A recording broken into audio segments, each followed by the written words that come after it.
अस्सलाम वालेकुम, hello people, how are you. Hopefully आप लोग सब खैरियत से होंगे हमेशा की तरह। एंड रमज़ान मुबारक। रमज़ान शुरू हो चुके हैं और अल्हम्दुलिल्लाह आज दूसरा रोज़ा है। रमज़ान के हवाले से बहुत सारे सवालात जो हैं वो लोग पूछते हैं कि रमज़ान में एक्चुअली डाइट क्या लेनी चाहिए एंड क्या सही है लेना, क्या नहीं है। रमज़ान एक ऐसा महीना है कि हमारे पास जो बहुत अच्छा चांस होता है उसको जो है उस महीने को हम बहुत अच्छे तरीके से उससे मुस्तफ़ीद हो सकते हैं कि हम अपना वेट भी लूज़ करा जा सकता है, हमारी खाने की आदतें बेहतर हो सकती हैं। लेकिन होता है क्योंकि हम पाकिस्तानी एक सोसाइटी जहाँ पे बहुत ही ज़्यादा देसी एंड फ्राइड आइटम्स बनते हैं, तो उल्टा लोगों के वेट लूज़ होने के बजाय वेट गेन हो रहा होता है। इससे वजह यह है कि इफ़्तार में जो है वो ज़्यादातर फोकस फ्राइड आइटम्स, क्योंकि पूरे साल आई डोंट नो कि नहीं बनते तो, लेकिन इफ़्तार में ज़रूर बनते हैं फ्राइड आइटम्स। समोसे हैं, पकोड़े बनना ज़रूरी हैं और मतलब ये सारी चीज़ें हो रही होती हैं। तो क्या सही है क्या सही नहीं है उसके बारे में आपको थोड़ी बहुत आपको इन्फॉर्मेशन मैं देना चाहूँ इससे पहले। लेकिन अपना इंट्रोडक्शन करा दूँ। मैं डाइटिशियन हूँ। आई एम वर्किंग एट तब्बाहात इंस्टीट्यूट और उस हवाले से मैं रमज़ान में क्या डाइट लेनी चाहिए। सबसे पहले तो ये समझ लें कि देखें, सहरी इज़ वेरी नेसेसरी।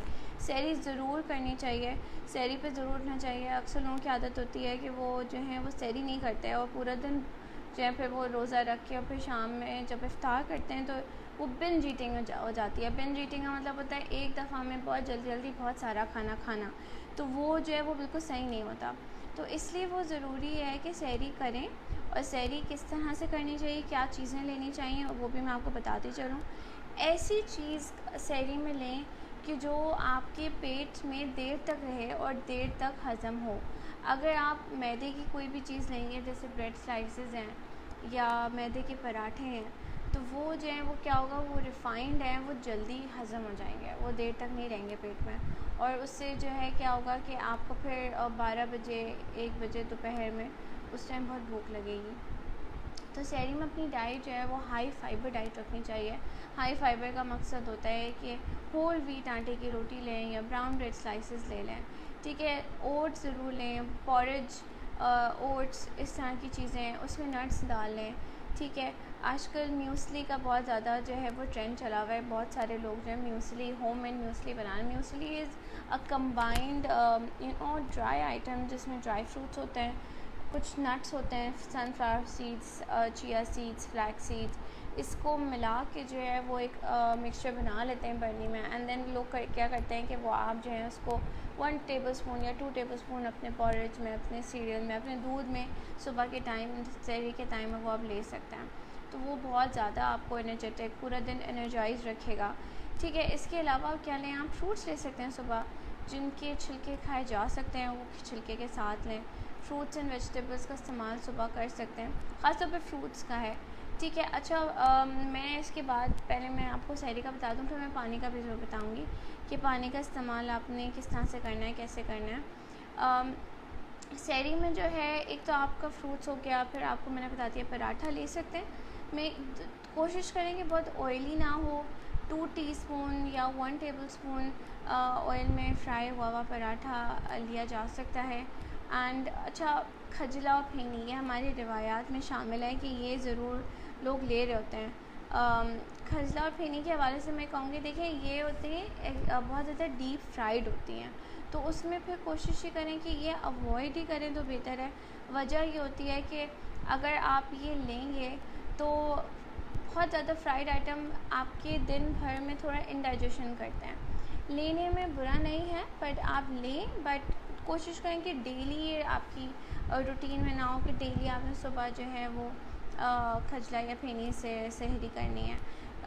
जितने भी हैवी खाने, एक माइंड है कि बहुत ज़्यादा हैवी खाओ, खूब सारे अंडे खा लो एंड खूब सारा सुबह नाश्ते में लोगों के सालन एंड कीमा एंड और वो सब बनता है, वो खाएं, वो कोई इसमें प्रॉब्लम नहीं है।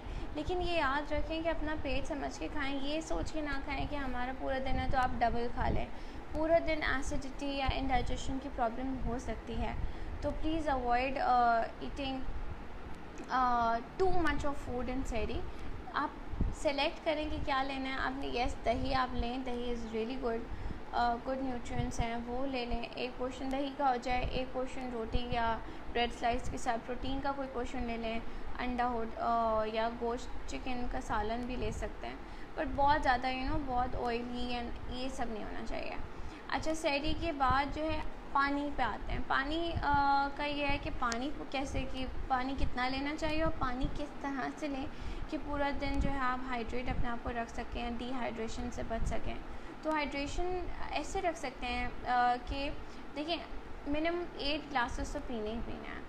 12 तो आइडियल है, 12 पी लें तो क्या ही बात है। 8 ग्लासेस पीना है। 8 ग्लासेस को आप कैसे डिवाइड कर सकते हैं कि जो है पहले आप जब सहरी के लिए उठें तो 1 ग्लास उस टाइम पी लें, फिर जब सहरी के दरमियान है तो उस टाइम पी लें। सहरी के फ़ौरन बाद, ऑब्वियसली खाने के फ़ौरन बाद हम मना करते हैं, लेकिन है कि अगर आप सहरी थोड़ा पहले कर रहे हैं तो उसके बाद आप 15-20 मिनट रुक के फिर 1 ग्लास पानी पी लें, ठीक है। उसके बाद सुबह यानी कि 2 ग्लासेस हो गए। फिर इफ्तार जब करने बैठे हैं तो खजूर खाने के बाद 1 गिलास पानी उस टाइम पी लें या हाफ़ ग्लास पी लें। फिर इफ्तार के बीच में भी ले सकते हैं। फिर इफ्तार के कम से कम आधे से 1 घंटे बाद उस टाइम ले लें, ठीक है, जब नमाज़ आप लोग पढ़ते हैं। उसके बाद जो है खाना रात का जो हो रहा है, क्योंकि इफ्तार जो है 7 बजे हो रही है, तो काफ़ी लोग करते हैं कि इफ्तार के टाइम थोड़ा बहुत इफ्तारी लेकर एंड देन रुक के खाना खाते हैं। तो खाने से पहले 1 गिलास ले लें एंड देन खाने के 1 घंटे बाद पानी पी लें। तो आपकी जो ये पूरे दिन 8 ग्लासेस ऐसे आराम से हो सकते हैं, लेकिन थोड़ा आपने मैनेज करके चलना है कि किस तरह से कैसे पानी रखना है। आप you can also even mark in your calendar, आप जो हैं अपने पास लिख सकते हैं कि जो है वो कैसे, कहाँ पे, मतलब कितना पानी इनटेक अब तक का हो चुका है। हाइड्रेशन रखना बहुत ज़रूरी है, डिहाइड्रेशन से बचना है। डिज़नेस या सर में दर्द होना, ये सब चीज़ें जो हैं डिहाइड्रेशन की अलामत होती हैं। तो मेक श्योर कि जो है वो पानी का इस्तेमाल अच्छा रखें। अच्छा, इफ़्तार की बारी आ गई। अच्छा, इफ़्तार में एक जो चीज़ हमारे यहाँ मस्ट है और होनी भी चाहिए, सुन्नत रसूल की, खजूर से इफ़्तार करनी चाहिए। खजूर के फ़वाइद बता दूँ, देखिए 2 खजूरें प्रोवाइड यू इंस्टेंट एनर्जी, इतनी मतलब क्योंकि they are really good, they have really good amount of sugars, तो आप वो इंस्टेंट एनर्जी प्रोवाइड करती हैं। तो वो आप खजूर ज़रूर लें, इफ़्तार उससे करें और बहुत न्यूट्रिशियस होती हैं। इससे जो है आपका जो है आपको फ़ौरन जो है एनर्जी मिलेगी, फ़ौरन आपको जो है तवानाई मिलेगी। एंड देन उसके बाद आपने जो है वो पानी लेना है। शरबत की जहाँ तक बात हो गई है, ये मन जो होता है ना हमारे यहाँ बहुत ज़रूरी होता है कि भाई शरबत ज़रूर बनने हैं, और मज़े मज़े के शरबत लोग जो हैं वो फिर सोच सोच के बना रहे होते हैं कि किस किस तरह के शरबत बनाए जाएं। शरबतों पे कोशिश ये करें कि अगर आप जूसेस ले रहे हैं तो फ्रेश जूस का इस्तेमाल कर लें, या पैकेज जूसेस ले रहे हैं तो उसमें अब देखिए ये मंथ है अपने आप को कंट्रोल करने का। ये जो आपके लाल शरबत वाले आते हैं, मैं नाम इसलिए है कि ये ब्रांडिंग की वजह से, ऑब्वियसली मैं कोई ब्रांड एंडोर्स नहीं कर रही, लाल शरबत लिए जा सकते हैं, लेकिन कोशिश ये करें कि जितना नेचुरल लें उतना, जैसे लेमनेड है, lemonade is far better than सारे आर्टिफिशियल जूसेस। तो आप लेमनेड बना सकते हैं चीनी घोल के, थोड़ा सा काला नमक डाल के, you can take that is natural. आप मिंट लेमन बना सकते हैं, आप स्मूदीज़ बना सकते हैं, योगर्ट की स्मूदीज़ हो गई, मिल्क शेक्स हो गए। लोग जूसेस प्रेफर करते हैं मिल्क शेक से ज़्यादा, तो अगर हम जूसेस में हैं तो वाटरमेलन, क्या आजकल वाटरमेलन आया है, उसका भी लिया जा सकता है जूस। तो जितना नेचुरल सोर्सेज से जूसेस एंड स्लशेस बनाएं वो ज़्यादा बेहतर हैं, ठीक है। इसके अलावा मिंट यानी पुदीने के पत्ते, लेमन और पानी, वो उसका बहुत अच्छा जो है वो एक स्लश बन जाता है, वो भी लिया जा सकता है, ठीक। तो लें juices, but please control your self, control 1 glass तक रखें, इससे ज़्यादा ना लें, पानी पे ज़्यादा फोकस रखें। अच्छा, एक और बात बताऊं कि अगर आप जूसेस फ़ौरन ही ले लेते हैं इफ़्तार से पहले तो इफ़्तार नहीं की जाती, तो थोड़ा करके लें, लेकिन लेना है आपने, क्योंकि फ्लूइड्स आपने लेने तो हैं। अच्छा, और अपने फ्लूइड रिक्वायरमेंट कैसे पूरी कर सकते हैं कि आजकल वाटरमेलन आया है, फ्रूट चाट बनाएं, फ्रूट चाट, मिक्स फ्रूट चाट बनाएं, उसमें भी आपको बहुत ज़्यादा फ्लूइड्स आपको मिल जाएंगे। इसके अलावा आप इफ़्तार में अगर फ्राइड आइटम्स की बात आती है तो कोशिश करें कि जैसे फ्राइड आइटम्स आपने बनाने हैं तो जो है वो ग्रिल्ड या बेक्ड इस तरह से बनाएं, ठीक है। कर सकते हैं, ऐसा नहीं है। आपने क्या किया, रोल अगर बना रहे हैं तो रोल में आपने ऑयल ब्रशिंग की है and then you can put it in on a pan, और इसको जो है आप हल्का सा जो है ना फ्लिप शैलो फ्राई करके कर सकते हैं। देखिए कभी कभार यू नीड टू फोकस, सिर्फ शक्ल ही नहीं होती खाने की, कभी ऐसा होता है ना कि भाई इसकी तो शक्ल ही नहीं आई खाने की, रोल तो वो बात ही नहीं आ रही जो डीप फ्राइड में होता है। इट्स ट्रू कि वो बात नहीं आती, बट देन डेली अगर आप फ्राइड चीज़ें लेंगे तो वो आपके पास एक और, अगर आप डेली लेना चाहें तो ठीक है आप ब्रशिंग कर लें, लेकिन अगर आपने कहा कि चलो मैं हफ्ते में एक दिन फ्राइड आइटम लेता हूँ, then you can take roll. और इवन पकौड़ों की जहाँ तक बात है, पकौड़े तो मस्त है, हमारे रमज़ान में पकौड़े बनना तो ज़रूरी है, हर किसी के घर में, या हर किसी घर में तो हमारे 80% लोगों के यहाँ पकौड़े तो ज़रूर बनते हैं। तो उसमें भी आप ये कर सकते हैं कि जो लोग डाइट पे हैं या जो कह रहे हैं कि भाई हमें जो है पकौड़े खाने हैं, तो फिर आप बनाएं और लिमिट अपना हाथ जो है लिमिट रखें, चलें 3 से 4, इससे ज़्यादा नहीं लेना है।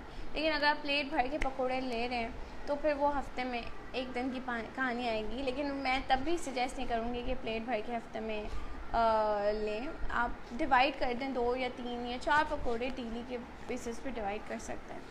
और क्या लिया जा सकता है, स्नैक आइटम आप सैंडविचेस बना सकते हैं, sandwiches are good to go. आप उसमें चिकन फिलिंग करें, आप वो करें, these are nutritious and healthy.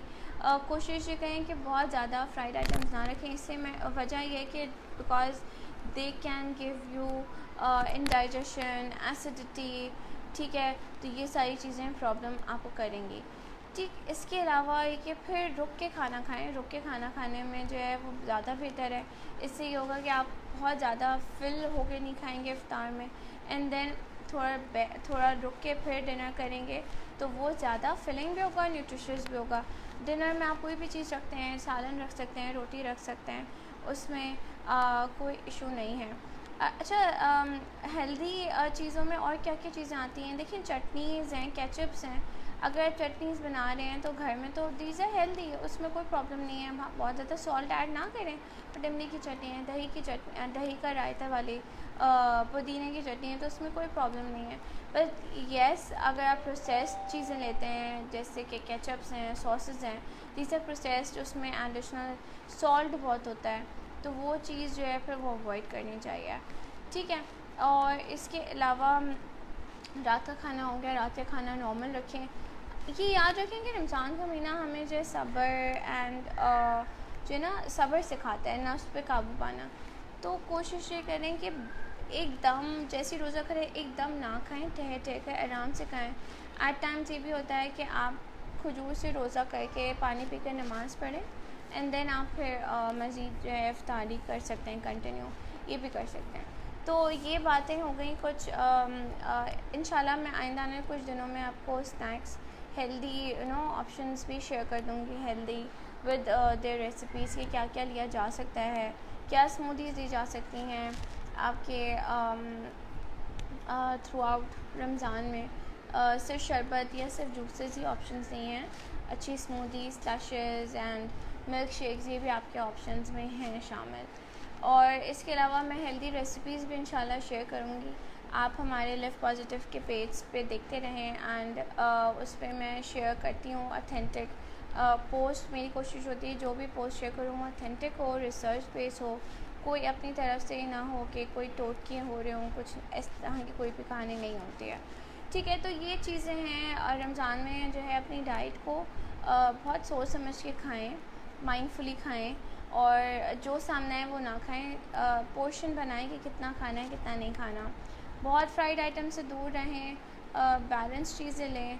अब ख़ास अपनी चीज़ को डिवाइड कर दें कि भाई आपने फ्रूट्स भी लेने हैं, वेजिटेबल्स भी लेने हैं, ठीक है। और जहाँ तक वॉक की बात आई तो वॉक किया जा सकता है रोज़े में, बट इंटेंस एक्सरसाइज मना करते हैं कि obviously it can cause you dehydration. तो आप जो है ये कर सकते हैं कि इफ्तार करने के 2 घंटे बाद, 2.5 घंटे बाद उस टाइम अपनी एक्सरसाइज, जो लोग जिम जाते हैं या जो लोग लाजमी वॉक करते हैं तो वो इफ्तार के 2 घंटे बाद कर सकते हैं, ठीक है। या अगर आपने सुबह करनी है तो सहरी से भी पहले कर सकते हैं, वो ज़्यादा बेहतर है। ड्यूरिंग फास्टिंग अगर आप करना चाहते हैं then you have to be careful कि बहुत ज़्यादा पसीना ना आए, बहुत ज़्यादा आप डिहाइड्रेट ना हो कि आपको फिर रोज़ा खोलने तक बहुत ज़्यादा प्रॉब्लम हो जाए। ठीक है। इंशाल्लाह नेक्स्ट टाइम मैं आऊँगी, मैं डायबिटीज़ के हवाले से रमज़ान की बात बताऊँगी कि how diabetic patients can keep रोज़ा। एंड आइंदा आने वाले दिनों में प्रेगनेंसी पे भी बात करूँगी कि प्रेगनेंसी में कैसे रोज़े रख सकते हैं या ब्रेस्ट फीडिंग में कैसे रोज़े रख सकते हैं। तो इंशाल्लाह आप स्टे ट्यून, देखते रहें मेरा शो। आती हूँ अगली दफ़ा फिर नए टॉपिक साथ रमज़ान से रिलेटेड। रमज़ान पे तो अब आती रहेंगी पोस्ट, इसलिए जितना छोटा है उतना ज़्यादा सही है ताकि आप लोगों को समझ आ जाए इंशाल्लाह। अल्लाह हाफ़िज़।